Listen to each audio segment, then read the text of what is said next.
estos momentos al gran sensei, al maestro copete de hueso, Ramiro Padilla Tondo. Cómo nos divertimos anoche con César Gutiérrez Priego en la mesa de diálogo de Sin Censura Nocturno. Tenía mucho que no reía tanto, querido Ramiro, te abrazo, ¿cómo estás? ¿Cómo estás, mi querido Bisonte Serrano? Un placer. Ya vas a empezar. El que se sube se pasea, acuérdate. Oye, a ver, maestro, pongámonos serios para hablar de uno que otro de uno que otro periodista despistado, una que otra organización civil despistada, que como Loret se equivoca con una fotografía, pero no podemos echar por la taza del baño tantos años. En fin, el tema de Cuba ha destapado a muchos, hasta panistas que van y gritan cuestiones de homofobia y de racismo a las afueras de la embajada de Cuba en México. ¿Cómo ves todo este relajo? Una Cuba siempre polémica, siempre controversial, una Cuba que sigue esperando, creo yo, y creo que ahí sí no me voy a equivocar, mejores tiempos, querido Ramiro. Pues primero que nada quiero mandarle un mensaje al señor René Bolio. Se lo voy a mandar en su propio idioma para que me entienda. Espero que el señor lo vea y entienda, porque es el único idioma que él entiende. Espérate. Ramiro, espérate. Es el único idioma que entiende ese simio. Ay, Diosito. ¿Desde cuándo no será una... Y ya que estás con eso, ¿desde cuándo no será una ofensa válida decirle maricón a alguien?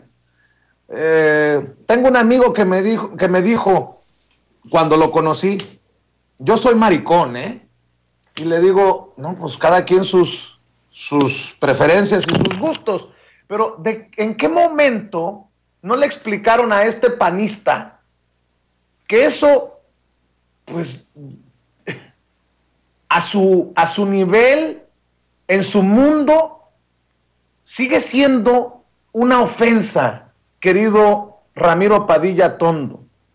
Ayúdame, por favor, a digerirlo.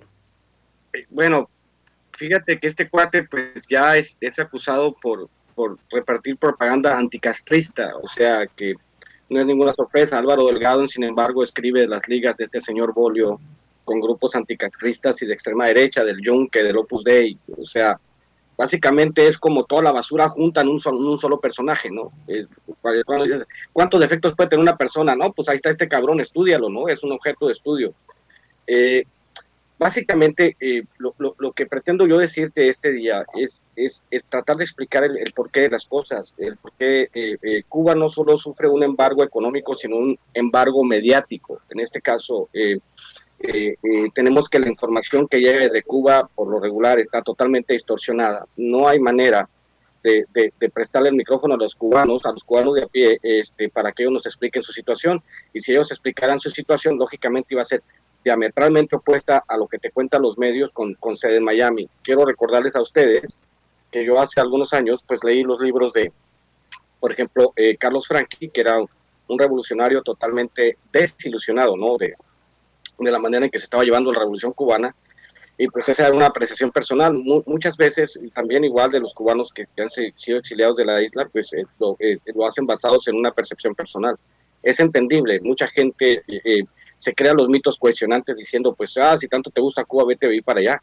Yo le digo de corazón que si yo pudiera, yo me iba a vivir a Cuba, yo no tengo ningún problema, porque la gente siempre tiene esta idea o esta circunstancia atada a que los bienes de consumo y los bienes de material son lo más importante en el mundo, y esa es la cultura del neoliberalismo. Entonces, hemos tenido la lucha de una pequeña isla de un poquito más de 10 millones de habitantes contra el imperio militar más poderoso del mundo de toda la historia.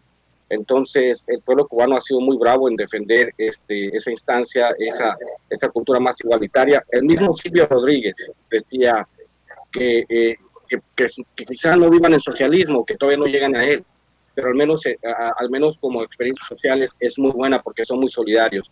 Yo que he estado en Cuba un par de veces, sé de qué se trata, sé lo que explican, porque he conocido ambas partes, la parte norteamericana, donde yo viví 25 años, y la parte cubana, donde tengo muchos amigos que yo considero familia. Entonces, una vez que tienes una perspectiva de las dos partes, porque yo también he pasado hambre en Cuba, me pasaron un par de accidentes que fueron bastante divertidos. Mi amigo Fede no me va a dejar mentir cuando nos la pasamos allá en Cuba. Pero el asunto en general, cuando hablo yo de un cerco mediático, es cuando la información que proviene, por ejemplo, de las manifestaciones en Cuba, que hay que aclarar, son legítimas. La gente tiene derecho a protestar porque, por supuesto, hay cosas que no están bien. Ningún país es perfecto, pero sí tenemos que entender esta parte. De quién nos provee la información para saber lo que pasa en Cuba. En México se multiplican al infinito los expertos en todo. Ahora son geopolíticos, pero ayer eran expertos en energías renovables, antier eran expertos en temas parlamentarios, no sé, tú dime, o sea, tú sabes perfectamente que en Twitter se multiplican los expertos, los todólogos. A mí me impresiona, por eso digo que en México no sé por qué no somos un país del primer mundo con gente tan preparada que sabe de todos los temas, ¿no? Entonces, en el caso básicamente de Cuba, tenemos que ser honestos y tenemos que preguntarles, abrirles el micrófono. Yo te recomendaría, por ejemplo, que invitaras a los guardianes de la salud, a los doctores, que son mis amigos, que están en una misión en Guyana, que ellos pudieran aportar, ¿no?, la parte desde la perspectiva, desde la revolución, no desde la perspectiva de los medios de Miami, para saber qué es lo que está pasando en Cuba. Porque siempre es lo mismo, pues, siempre hay un cerco mediático que impide que nosotros conozcamos la verdadera situación de Cuba, porque a los cubanos no le prestamos el micrófono. Entonces para que nosotros pudiéramos formarnos una opinión de lo que realmente está pasando en Cuba, pues básicamente habría que preguntarles a ellos, porque es su país. O sea, yo no voy a Venezuela a preguntarle qué es lo que pasa en Estados Unidos. A ver, señores venezolanos, ¿qué opinan de Estados Unidos? No, pues Estados Unidos es una basura. Entonces los norteamericanos van a decir, ¿por qué los venezolanos están opinando que somos una basura? ¿Por qué no nos preguntan a nosotros? Y yo digo, exactamente. O sea, el asunto de los cercos mediáticos y del control mediático que se ejerce desde el centro del control mediático mundial, que es Estados Unidos, donde está el complejo militar industrial, que exporta bombas, comparado con Cuba, que exporta médicos y profesores, que es uno de los ejemplos más avanzados de la revolución, pues no deja lugar a dudas, mi querido Vicente. Por eso hay que tratar de entender desde esta perspectiva el asunto de la experiencia con una organización social que es totalmente diferente, como es la cubana. Y yo cierro diciendo, si el socialismo es tan malo, ¿por qué no los dejan fracasar solos? ¿Por qué tienen que embargarlos? ¿Por qué atacan a los países con sistemas socialistas o que pretenden llegar al socialismo, como Cuba o Venezuela, pero no atacan a los países del norte de Europa que tienen un sistema muy parecido a los cubanos, sistemas de bienestar, ¿no? Y sobre este